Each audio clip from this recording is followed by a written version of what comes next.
Et si on en parlait, l'émission d'Info Gagnard, nous recevons sur le plateau de cette émission le président Wahi Thierry. Wahi Thierry est le président de la Confédération des associations de jeunesse du département de Bleu-le-Quai. Il est aussi cadre au port autonome d'Abidjan et donc il est un digne fils de la région du Kabali. Président, bonjour. Bonjour, président. Nous sommes très heureux de vous recevoir sur le plateau de notre émission Et si on en parlait, et merci d'avoir répondu favorablement à notre invitation. Nous allons échanger avec vous sur certaines préoccupations qui sont les préoccupations de notre rédaction, mais qui sont aussi les préoccupations du peuple ouest. Bien avant, nous allons laisser un peu quelques mots, quelques temps pour saluer tous nos spectateurs et ceux qui nous regardent en direct. Merci beaucoup, président. Comme j'ai eu souvent à le dire, je t'appelle président parce que tu as été le président de la jeunesse de Guénia. Donc, dans le cadre de la Confédération, nous avons eu à collaborer. C'est pourquoi je t'appelle affectueusement président. Je voudrais te remercier pour l'opportunité que tu me donnes à travers ta prestigieuse émission, si on en parlait, de m'adresser donc à l'ensemble de la jeunesse ouest du continent. En tout cas, merci beaucoup. Alors, président, vous êtes le président de la Confédération des associations de jeunesse de Bleu-le-Quai. Et puis, vous n'êtes pas à ce poste par hasard. Vous n'avez pas décidé un de ces 4 matins pour l'être.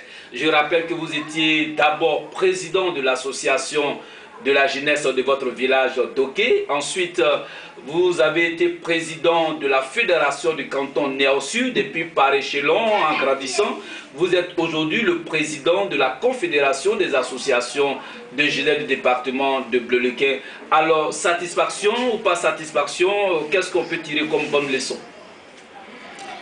Merci beaucoup. Je pense que je suis entièrement satisfait. Satisfait d'un parcours qui a évolué en respectant les étapes. J'aime à le dire, il ne faut pas être un leader spontané. Le leadership, ça se construit.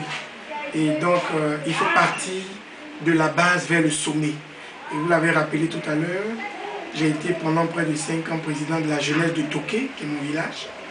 Président par la suite de la jeunesse du canton Néo Sud, qui est composé de 10 villages, dont le chef-lieu est mon village, Doké. Et puis par la suite, nous avons créé au niveau des 4 cantons qui composent le département de Bleu-le-Quai, la Confédération des associations de jeunesse du département de Bleu-le-Quai. Et je pense que c'est un parcours qui me satisfait parce que de nature, j'aime faire les choses par étapes. En tout cas, vous avez bien fait les choses par étapes et puis il faut dire que c'est cela qui fait aussi la satisfaction de votre jeunesse. Président, après ce parcours, à notre grande surprise bien sûr et puis surtout une belle surprise, vous étiez candidat aux élections législatives passées. C'était une grande première dans l'histoire de la Confédération et puis une grande première aussi dans l'histoire du département de Bleu-le-Quai. Et puis vous étiez en même temps... vous avez échoué aux élections, mais vous avez occupé la 2e position. C'est vraiment une position considérable au regard des candidats, des anciens candidats que nous avons vus. Alors, quelle analyse vous faites déjà? Ben, comme vous l'avez dit, nous sommes venus, ma colistière, Baoléa Marinette et moi, en 2e position, derrière le grand RHDP. Je voudrais dire que nous avons été totalement satisfaits de ce travail. Parce que c'est le couronnement d'une politique qui s'est construite au fil des années. Je vous ai dit tout à l'heure, il faut construire et non être un leader spontané. Nous n'avons pas attendu les campagnes pour nous présenter auprès des populations du département de Bleu-le-Quai. C'est le résultat d'au moins 3, 4, 5 années de travail avec la jeunesse. Nous avons pris notre temps, organiser les jeunes, organiser les femmes dans le département. Et ce rang-là, il nous satisfait. C'est vrai que nous n'étions pas allés pour faire un essai, nous étions allés pour gagner, nous avions toutes les chances de gagner. Mais comme on le dit, c'est Dieu qui donne le pouvoir et on ne peut pas aller plus vite que notre temps. Donc nous avons pris notre seconde place avec beaucoup de philosophie. Nous nous sommes dit, il y a des choses à peaufiner et nous nous attelons à le faire. Et donc, nous sommes satisfaits, mais nous ne dormons pas. Et justement, vous ne dormez pas, mais en même temps, nous allons nous réveiller pour poser encore une autre question. Président, vous avez comptabilisé, vous comptabilisez une bonne somme d'expérience en termes associatifs. Alors aujourd'hui, il y a un problème qui se pose au niveau du leadership. Qui on peut appeler leader? Qui peut être leader? Qui peut s'appeler leader? Merci, c'est une très bonne question. Ce que je voulais vous dire par rapport à votre question, c'est que justement, tout le monde ne peut pas être leader. Parce que justement, le leader, c'est celui qui sort du lot. Le leader, c'est celui qui a une vision et qui amène les autres à incarner cette vision. C'est un guide. C'est un guide. C'est ça le leader. C'est quelqu'un qui a un certain charisme. Ce n'est pas forcément le plus âgé, ce n'est pas forcément le plus riche, ce n'est pas forcément le plus intelligent. Mais il a cette capacité de conduire les autres. C'est ça le leadership. Et donc les jeunes de la même génération ne peuvent pas tous se prétendre leaders. Ce ne serait pas juste de penser ainsi. C'est pourquoi souvent je vous ai interprété, je dis non. Il faut faire du leader quelque chose de sélectif pour que les autres puissent travailler pour aller vers le leadership. Mais si dès qu'on réunit 2 ou 3 personnes, vous le faites passer pour un leader, mais on ne verra pas quels sont les vrais leaders. Parce que le leadership, ça doit s'affirmer sur le terrain, ça doit s'affirmer à travers des actions. Voilà. Alors, Président, aujourd'hui vous assistez je dirais, au fur et à mesure, il y a la création, la naissance de beaucoup d'associations. Et nous avons beaucoup d'associations de jeunes aujourd'hui au cœur du peuple en général. Alors, est-ce que toutes ces associations, quand vous regardez, quelle analyse vous pouvez faire au niveau du paysage? Ben, je pense que le principe de création des associations en Côte d'Ivoire, c'est un principe de la liberté. Donc, il peut y avoir autant d'associations au niveau de chaque département ou même de chaque village. On n'est pas contre. Mais c'est l'efficacité de ces associations. C'est comme on nous dit en Côte d'Ivoire, il y a plus de 100 partis politiques. Mais combien de partis existent réellement, participent réellement aux jeux politiques en Côte d'Ivoire? C'est la même chose au niveau des associations. Donc, il peut y avoir beaucoup d'associations, mais c'est sûr qu'il y a des associations qui vont se détacher à travers les actions qu'elles vont mener sur le terrain. Mais je voulais profiter de votre question aussi pour dire, parce que quand je regarde les polémiques, c'est pourquoi je vous ai dit tout à l'heure, moi je préfère aller pas à pas. Il ne faut pas être un leader spontané. On ne peut pas créer une association qui se présente comme une association fédérale mais qui n'a pas de base. Tu ne peux pas finir de créer l'association et puis c'est maintenant que tu vas chercher les membres. Parce qu'une entité fédérée, c'est un ensemble d'associations et non pas un ensemble d'individus. Quand vous prenez le cas de la Confédération, dans le département de Bloléquin, chaque village a une association. Les villages du même canton se mettent ensemble pour créer une fédération. Et c'est l'ensemble des 4 fédérations qui forment la Confédération. Donc vous voyez que c'est bien organisé depuis le sommet. Voilà. Donc je pense qu'il faut que les frères acceptent de créer des associations qui puissent partir de la base vers le sommet. Ça fait plus de légitimité à la base. Parce qu'il est gênant, lorsque vous créez une association et que ceux-mêmes que vous êtes censés représenter ne vous connaissent pas, vous voyez, permettez le terme, vers la fin, il est pratiquement ridicule. Quand on dit voilà le président de la jeunesse de X département et tu n'es même pas connu par la jeunesse de ce département, il y a un problème. Voilà. Donc la construction d'une entité fédérée, il n'y a pas de mal à ce qu'il y ait un président des jeunes du Cavalier, du Guémont, ou qu'il y ait un président central de tous les jeunes. Mais il faut construire ces organisations depuis la base. On ne viendra pas vous dire qui t'a élu, depuis quand tu es notre président. C'est des questions qui sont un peu dérangeantes. Voilà. Alors, Président, on vous taxe d'être un homme légaliste. Et sur ce point, justement, vous avez été président de la fédération. Il n'y a pas longtemps, vous avez demandé la réorganisation de cette fédération. Il y a eu élection de cette fédération. Aujourd'hui, la fédération que vous avez dirigée dans le temps à un nouveau président. On dit maintenant que la Confédération a besoin aussi d'avoir un autre président parce que votre mandat est fini. Alors pour certains, qu'est-ce qui bloque encore jusqu'à présent au point que la Confédération que vous dirigez, avec votre mandat qui est déjà terminé, il n'y a pas encore d'élection du nouveau président de la Confédération? Mais je crois que ce n'est pas un secret, hein. Je l'ai dit officiellement à une réunion que j'ai convoquée. J'ai dit que les 4 fédérations ainsi que le bureau fédéral, notre mandat était arrivé à terme et qu'il appartenait aux jeunes présidents, à nos cadets de s'organiser pour venir occuper ces différents postes. Et ça, je pense que me connaissant, vous savez que les années passées, j'étais très actif en tant que président de la Confédération. Mais ces dernières années, nous, dès que nous sommes allés sur le terrain politique, nous n'avons pas voulu faire d'amalgame. Donc nous avons demandé aux jeunes de s'organiser. Je pense qu'ils sont en train de le faire. Ça a commencé déjà au niveau du canton Niao Sud, la fédération a été renouvelée. Il reste la fédération du Bou, du Zraban et du Niao Nord.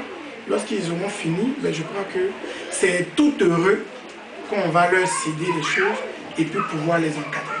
Alors, Président, dans le département de Bleu-le-Quin, on reconnaît véritablement cette bonne action que vous avez menée et qui a consisté à bien réorganiser et à bien organiser, à bien réorganiser encore surtout cette jeunesse du département de Bleu-le-Quin. Mais la question qu'on aurait encore posée, est-ce qu'avec l'existence de la Confédération, vous admettez l'existence de d'autres associations en dehors de la Confédération? Mais tout à fait. Je vous l'ai dit tout à l'heure que c'est le principe de la liberté. On peut avoir d'autres associations qui peuvent avoir des buts qui sont différents, des objets qui sont différents. Donc, même si c'est au niveau de la même jeunesse, on peut avoir des associations. Ça dépend de qui fait quoi. Mais il faut le dire, ce n'était pas voulu. Mais la Confédération telle que réfléchie, s'il s'agit de faire une jeunesse départementale, ça je le reconnais, elle laisse très peu de place à une manœuvre sur ce terrain. Parce que tous ceux qui essayent de faire une jeunesse départementale aujourd'hui, ils ont des difficultés. Parce que les entités sont déjà organisées par village, par canton, etc. Voilà. Mais par principe, on peut créer une autre association qui peut toujours travailler pour la jeunesse. On n'est pas contre. Voilà. Donc moi, par principe, je ne vois pas d'un mauvais œil. Je me dis que la pluralité des associations va bénéficier à l'ensemble de la jeunesse. Mais alors, que ce soit des associations qui soient venues pour travailler et non pas des associations qu'on crée pour rivaliser avec d'autres associations. Parce que tous ceux qui n'ont pas un objet, qui n'ont pas une vision, qui créent une association pour rivaliser avec une autre association, ils meurent souvent de leur belle mort. Parce que quand vous êtes créé, il n'y a pas de concret, vous n'avez pas de vision, mais il va sans dire que après l'euphorie des premiers instants, vous tombez dans les oubliettes. Maintenant, si peut-être d'autres veulent avoir simplement le titre pour se pavaner avec, bon, là c'est un autre cas. Mais sinon, on n'est pas contre le fait qu'il y ait beaucoup d'associations. Mais j'ai dit, il faut travailler. Voilà. En tout cas, il faut véritablement travailler, comme l'a dit le président Waïtieri. Président, on va à l'actualité. Aujourd'hui, dans la région du Cavali, un problème a secoué un peu votre région, le problème du Gouentépé, la forêt du Gouentépé, qui a mis deux peuples, deux communautés, je dirais deux communautés même de chez nous, en conflit. Et ce qui a engendré des morts, des blessés graves, des dégâts matériels. Mais nous sommes aujourd'hui à la calmie, à la paix. Alors aujourd'hui, l'État a décidé de vider tous les occupants de cette forêt. Pensez-vous que cette décision de l'État est tenable ou bien est faisable? Merci beaucoup. Avant même de répondre à votre question, je voulais profiter parce que j'ai suivi un peu l'actualité et j'ai souvent entendu dire que la Confédération n'a pas eu à réagir, n'a pas eu à faire de communiqué lorsque ce problème est survenu dans le Cavali. Je voulais rassurer les uns et les autres en disant que, en ma qualité de président de la Confédération et également de cadre de Bleu-le-Quin, j'ai été associé à plusieurs missions de médiation sous l'impulsion du gouvernement pour essayer d'apaiser, disons, la tension dans la région. Donc, en tant que président de la Confédération, j'ai participé à toutes les rencontres, à beaucoup de rencontres en tout cas, au niveau de Guiglo, au niveau de Zéaglo, au niveau de Bleulequin, etc., etc. Et je voulais rassurer les uns et les autres pour dire que lorsqu'on est membre d'un comité de médiation, on ne se répand plus. Dans la presse, on est soumis à un devoir de réserve. Aujourd'hui, j'en parle parce que le gouvernement qui était derrière toutes les missions des cadres élus, le gouvernement, à travers les décisions prises en Conseil des ministres et exprimées, ça peut nous donner aujourd'hui l'occasion de parler de cela. Sinon, la Confédération est l'association qui est la plus présente sur le terrain à Bleulequin. Et je crois que les blessés, les morts dont vous parlez, j'ai fait partie de tous ceux qui sont allés dire Yako dans les différentes familles, de ceux qui sont allés soutenir les blessés, que ce soit au niveau de l'hôpital de Guiglo, de Zéaglo, et même ceux qui ont été, disons, transférés par les soins de Madame le ministre Anne Loto à la Pizama Abidjan. Ça veut dire que nous n'avons jamais oublié notre jeunesse, mais notre position ne nous permettait pas de nous étaler dans sur les réseaux sociaux. Très bien. Alors, Président, toujours dans ce même ordre d'idées, vous êtes imprégné des réalités dans le département de Bleulequin, dans la région du Kabali. Vous n'êtes pas étranger à ces différents conflits.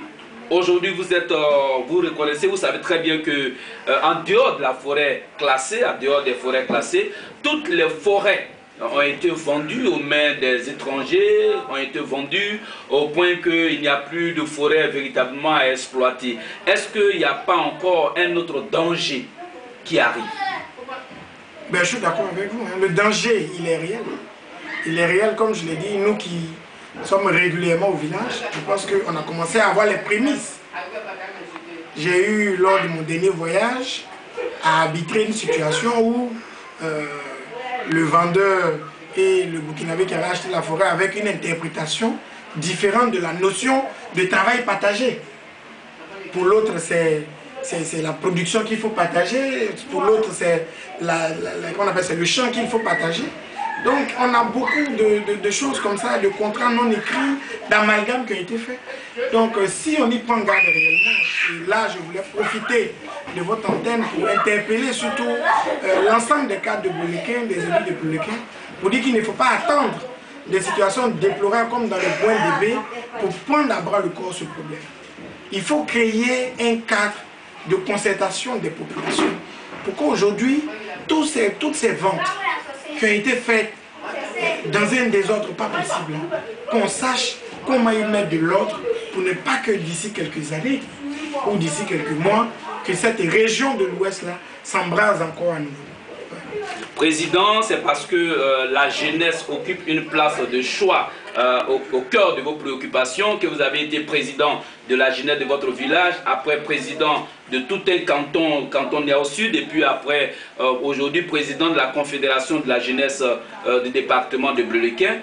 Vous étiez encore candidat aux élections législatives, et là encore on a découvert encore que la jeunesse occupe une place de choix. Alors si vous étiez élu, ou bien quand vous serez élu aux élections à venir, qu'est-ce que vous aurez fait pour la jeunesse? Ben, je crois que en tant que jeune, il n'y a pas de solution miracle, ça je le dis. Il faut rentrer dans un développement participatif. Il s'agit de créer les conditions, d'amener les jeunes, dans un premier temps, à prendre conscience de leur situation. Et ensuite, les aider à s'organiser. Je pense que c'est cela.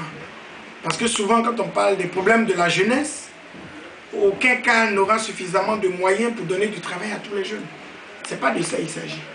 Mais on peut créer les conditions de prise en charge des jeunes eux-mêmes, à travers les conseils, à travers les différentes orientations, en amenant des structures chez nous, en jouant la médiation entre certaines structures au niveau de la capitale et les organisations paysannes.